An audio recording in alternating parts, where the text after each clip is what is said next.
বিয়েবাড়ি, একটা বিয়েবাড়ি ভালো মন্দ বিচার করা হয় আজকের দিনে বিয়েবাড়ি মেনু কার্ডের ওপর ডিপেন্ড করে। বিয়েবাড়ির মেনুতে যদি ভালো ভালো পদ থাকে তাহলে বিয়েবাড়িটা দারুণ গেছে, আর যদি পদের মধ্যে উঁচনিচ কিছু ঘটে বা টেস্টের উঁচনিচ ঘটে তাহলে ওই মোটামুটি হয়েছে একটা আর কি। কিন্তু এই দিনটাকে মেমোরেবল করার জন্য একটা ছেলের বাবা বা মেয়ের বাবার কত বছরের প্ল্যানিং আর কত বছরের সেভিংস দাওতে লাগিয়ে দেয়। তাই এখনকার যে কোনো বিয়েবাড়িতে কিন্তু সব থেকে বেশি ফোকাস করা হয় বিয়েবাড়ির মেনু বা বিয়েবাড়ি খাওয়া দাওয়ার উপর। এবার সেই খাওয়া দাওয়ার পার্টটায় ছেলের বা মেয়ে বাড়ির তরফ থেকে যদি কেউ দেখাশোনা না থাকে তাহলে কিন্তু আজকালকার দিনের ক্যাটারিং সার্ভিস, আবারও বলি কিছু কিছু ক্যাটারিং সার্ভিস, সবাই নয়, নিজেদের একটু বেশি লাভের জন্য সেটার পুরোপুরি সুযোগ নেয়। কিন্তু এই ক্যাটারিং সার্ভিসটা আমাকে এতটা অনুপ্রাণিত করেছে উইথ দেওয়ার হসপিটালিটি এবং খাওয়া দাওয়ার টেস্টে যে আমি ভাবলাম একবার শেয়ার করা উচিত। না, এটা কোনো পেড প্রমোশন নয়, স্টার্টার খাওয়ার সুযোগ হয়নি, কিন্তু মেন কোর্সে যেগুলো খেয়েছি প্রত্যেকটা আইটেম ফার্স্ট টু লাস্ট দুর্দান্ত ছিল। ক্যাটারিং সার্ভিসের নামটা পর্যন্ত আমার জানা ছিল না। ইভেন ক্যাটারিং সার্ভিসের যে ওনার ছিল উনি কিন্তু মাঝে মধ্যে সবাইকে, নট অনলি মি,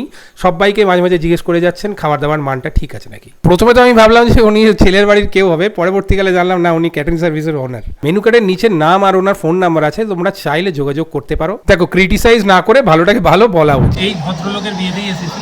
হ্যাঁ হ্যাঁ, নিমন্ত্রিত ছিলাম। হ্যাঁ বল, আমি নিমন্ত্রণ করেছি। হ্যাঁ, আমি নিমন্ত্রণ করেছি দাদাকে। খাই খেয়েছি আমি। হ্যাঁ, ঠিক আছে।